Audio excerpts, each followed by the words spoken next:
என்னுடைய கோபத்துக்கு நீ ஆளாக வேண்டாம். கோபம் உனக்கு கோபம் வருது. எனக்காக கோபம் என்ன பண்ணணும் தெரியுமா?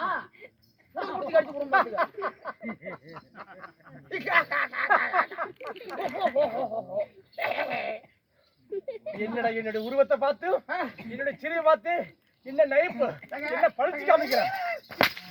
சாமி நீங்க சிரிச்சா நானும் சிரிப்புங்க. சரி நீங்க சாப்பிட்டா நானும் சாப்பிடுவேன். சரி நீங்க தூங்கினா நானும் தூங்குவேன். சரி நான் ஓடி போனா நீங்க ஓடி போனா நானும் ஓடி போவேன். சம்பளம் வாங்க இருந்தா நீங்க சம்பளம் வாங்க மறந்தா நான் வாங்கி போடுவேங்க. நீங்க செத்து போனா நான் சாக மாட்டேங்க. ஏடா எல்லாத்துக்கும் பங்குக்கு வரேன். ஆனா நான் செத்து போட மாட்டேன். ஏன் என் கூட வர மாட்டேங்கிற? நீ என்ன வயசான காலத்துல நீ செத்து போனா எல்லாம் அனுபவிச்சா நீ போனா போட்டு விட்டுருவாங்க. நான் என்ன அனுபவிச்சேன்? கண்ணு கூட பார்க்கல ஒண்ணு கூட. அதனால நான் செத்து போல என்ன பண்றது? நீனு கிடையாது. போய் கூடி பிறந்தவளா இருக்கட்டும். நீ கல்யாணம் பண்றத ஒன்னதான் முண்டத்துக்கு தாலி கட்டுறதும்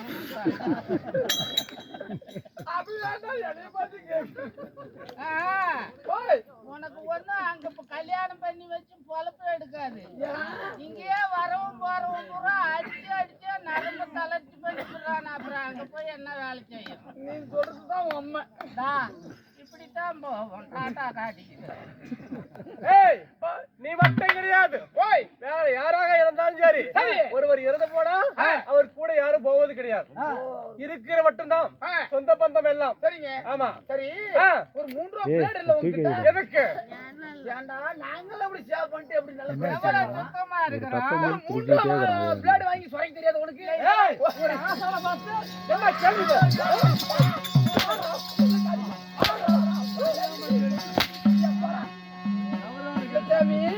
தவறான வார்த்தைகள் இல்லங்க. உங்க மூஞ்சில எவ்வளவு மசில் இருந்தா எவ்வளவு இருக்கும் அத சொன்ன சாமி.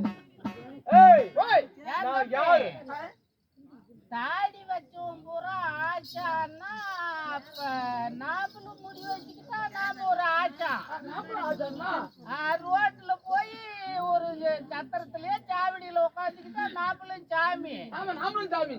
ஊரை எப்படி வேணாலும் ஏமாத்தலாம். புரியுதுங்களா? எப்படினாலும் ஓ நமோ நாராயணன்னா அவன் ஒரு 40 ரூபாய் உண்டியில போட்டு போயிடுறான். நமக்கு தான் இப்படியும் சில பேர் ஏமாத்துறானுங்கடா போடுறான் நாட்டுல.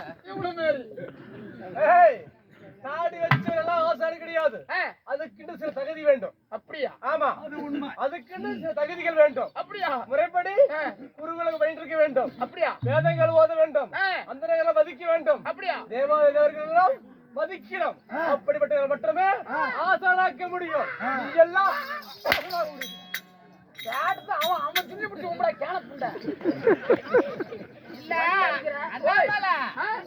திருவண்ணாமலையில ஒரு சாமியாரு செல்லுல பேட்டி கொடுத்திருக்கிறாரு. உத்தராட்சி கொட்டை போட்டவன் பூரா சிவபக்தனே கிடையாது. பூரா பித்தலாட்டக்கார வக்கால ஒளிங்காங்க. ஆனா அந்த மகராஜ் ஒரு கொட்டைய கூட போடல. ஆனா அந்த ஆளு சோறு திங்கிறது வாரத்துக்கு ஒரு நாளைக்கு தான் சாப்பிடுவான். அந்த ஆளு பேட்டி கொடுத்து உயர கொள்றா. இவன் ஏன்டா எத்தனை கொட்டை போட்டிக்கிட்டு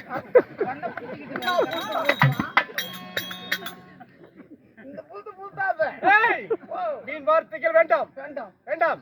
நாட்டுக்கு நாடு மகாநாடு மகாநாடு. சரிங்க. அருமையும் எருமையும் சேர்ந்த அழகு தீரு பொன்னாடு பொன்னாடு. பொன்னாட்டின் பேர் என்ன? இந்த ஊர் பேர் தான் இந்த புல்த்து புல்த்து.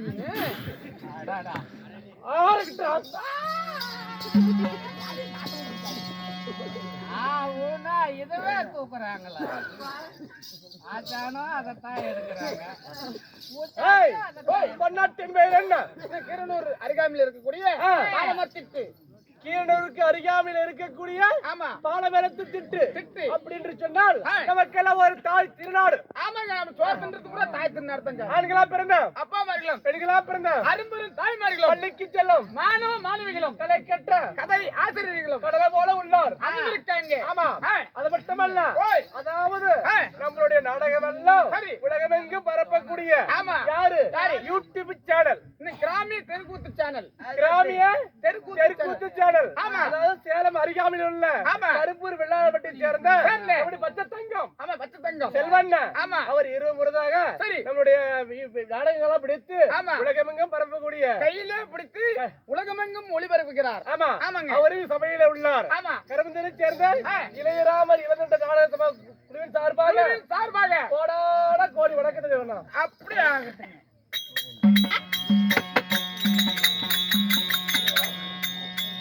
அப்படி கேட்டாலும் இன்று தினத்துல என்ன நாடகம் எதற்காகன்றீங்க? ஆமா, இன்னும் ஒண்டி வீரன். ஓ, ஒண்டி வீரன் தேர்தலாவை முன்னிட்டு ஊரு பொதுமக்கள் ஒன்றாக சேர்ந்து இன்று ஓரிரு தெருக்கூத்துக்களை வைத்துள்ளார். ஆமா, ஒண்டி வீரன் தேர்தலாவை முன்னிட்டு இன்று ஊர் பொதுமக்களாக ஒன்றாக சேர்ந்து நடத்திருமே என்ன அருமையா நடக்குங்க நாடகம். ஸ்ரீ மகாபாரதத்துல ஒரு பாகமாய் விளங்கி வரக்கூடிய இருட்டல் வீரன் புருகாசுரன். ஐயா கிட்ட தப்பா பேசாத. ஐயா முன்ன வந்தாரு, ஏதோ 2 1 பேசினேன். சரி, தனூர் வேதத்துக்கு அவரு தலைவர்ரா. இவரா? ஆமா, இவர் தலைவர் என்று அவர் ஏன்னா நீங்க மதியம் கோட்டை கடைக்கு பண்ணிட்டு இருக்கிறாரு. அது அப்ப, இது இப்ப.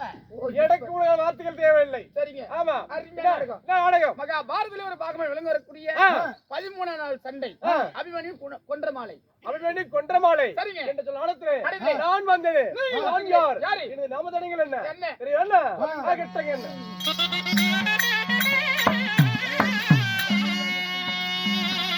ஐயங்க பரத்வாஜர் அகத்திரம். ஐயா அகத்திரம்.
போய் சட்டி போட்டு வர போடா. டேய், ஏண்டா சக்கல மச்சான் அம்மா கிட்டே வந்துக்கறேன். போய் சட்டி மாட்டு போ. ஏய், போய். என்னோட பேரு தெரியுமா உனக்கு? எப்படிங்க உங்களோட பெயர்? அதாவது போய் பரத்வாஜர் முடிவராகப்பட்டவர் என் தந்தை. ஒரு தந்தையா? ஆமா, சரிங்க. என் தந்தையாகப்பட்டவர் ஒரு பெருத்த ஏகம் வளர்த்தினார். ஒரு பெருத்த ஏகம் வளர்த்தினார். ஆமா, சரி. அந்த ஏகத்திலே கம்ப குல எப்படி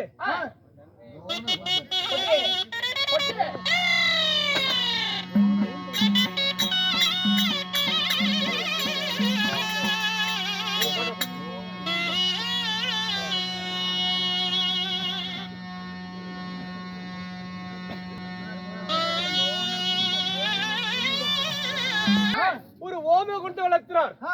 ஓமகுண்டம். ஆமா, சரி. அந்த ஓமகுண்டத்திலே நான் பிறந்தேன். நீங்கள் பிறந்தீங்க? ஆமா, நான் பிறந்ததாலும் எப்படி தனுர்வேதத்தின் தலைவராக நான் கருதப்படுகிறேன். தனுர்வேதத்தின் தலைவர் நீங்க? ஆமா, சரிங்க. அப்படி தலைவராக இருந்துட்டால் நான் யாரை மாறிவிட்டேன். எனக்கு யாராரு குழந்தை பிள்ளைங்க? யாருங்க? யாரும் தெரியுமா? அதாவது என் மனைவியாக மட்டும் யாரு? கிருபி. ஓ, கிருபி. ஆமா, உங்களுடைய மனைவி? ஆமா, சரிங்க. கிருபியாக இருந்துட்டாலும் எனக்கு கிருபியும் ஒரு அழகான ஒரு ஆள் குழந்தை பிறந்தது. யாருங்க உங்களுடைய குழந்தை?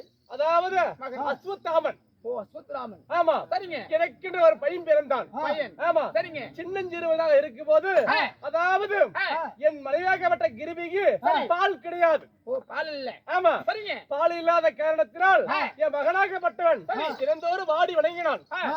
பதுக்கி அவதிப்பட்டான். அப்படியா? ஆமா சரிங்க. பால் இல்லாத காரணத்தினால் அதனால நானும் என் நண்பனாகப்பட்டவர் யாரு பாஞ்சால நாட்டை ஆண்டவருடைய துருபத மகாராஜன். ஓ துருபத மகாராஜன் எனக்கு நெருங்கிய நண்பன். ஓ நெருங்கிய நண்பன். ஆமா சரிங்க. இருவரும் ஒரு நாள் ஒரு தினத்துல ஒரு காலத்துல இருவரும் நெருங்கி குருகுலம் பயின்றோம். ஓ ரெண்டு பேரும் நண்பனா இருந்து. ஆமா சரிங்க. அதனால நான் தனுர்வேதத்துல சிறந்தவன். ஓ தனுர்வேதத்துல. ஆமா சரிங்க. என் நண்பனாகப்பட்ட பாஞ்சால மன்னன் அதாவது செல்வங்களே சிறந்தவன். ஓ செல்வத்துல. ஆமா சரிங்க. அதாவது நாடு நகர நவரம் செங்கோல் அனைத்தும் வைத்திருக்கக்கூடிய என் நண்பன். நண்பன். ஆமா சரிங்க. என்ன ஒரு கஷ்டம் வந்தாலும் சரி என்னிடத்துல நாடிவான் நான் உனக்கு தருகிறேன் என்று என் நண்பன் சொன்னான். ஓ எந்த கஷ்டங்களா இருந்தாலும். ஆமா சரிங்க. அப்படி சொல்லும் பொழுது எனக்கு என் மகனுக்கு பசியை தீர்க்க நானும் பாஞ்சால நாட்டுக்கு சென்றேன். ஓ பாஞ்சால நாட்டுக்கு சென்றீங்க. ஆமா அப்படி பாஞ்சால நாட்டுக்கு செல்லும் பொழுது அதாவது ஒரே ஒரு பசுமாடு. ஓ பசுமாடு வேணும். ஆமா சரிங்க. அதாவது பாசாட்டுக்கு போகும் பொழுது உள்ள போகும் பொழுது காவலர்கள் இருந்தாங்க. அதாவது காவலர்களே இது மாதிரி ஒரு நண்பனாகப்பட்ட ஒரு தோழர் வந்திருக்கிறார் அப்படி போய் உள்ள சொல்லுங்கன்னு சொன்னேன். நீங்க சொன்னீங்க. ஆமா சரிங்க. யாராக இருந்தாலும் சரி சரி பாஞ்சால மன்னன் பார்க்க முடியாது. சரி யாருமே பார்க்க முடியாது. பார்க்க முடியாது. சரி மறுபடியும் மீண்டும் என்னிடத்துல வந்தார்.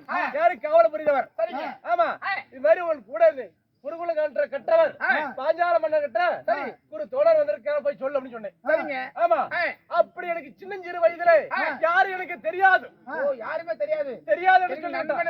நண்பனே இல்லை. அப்படி இருந்தாலும் சரி ஏதாவது ஒரு பிச்சைக்காரர் போல இருப்பார் என்று உள்ள வர சொன்னார். ஆமா சரிங்க. அப்படி போகும் பொழுது நான் ஒன்றும் கேட்கவில்லை. அதாவது ஒரே ஒரு பசுமாடு மட்டும் தானும் கேட்டேன். ஒரே ஒரு பசுமாடு மட்டும். ஆமா சரிங்க. நண்பா பாஞ்சால மன்னா என் குழந்தைக்காக பசி போப்பதற்கு ஒரே ஒரு பசுமாடு மட்டும் தானும் தாங்க அப்படின்னு கேட்டு அதுக்கு பாஞ்சால நாட்டின் அரசன் பாஞ்சால மன்னர் துருபத மகாராஜ் என்ன சொன்ன தெரியுமா?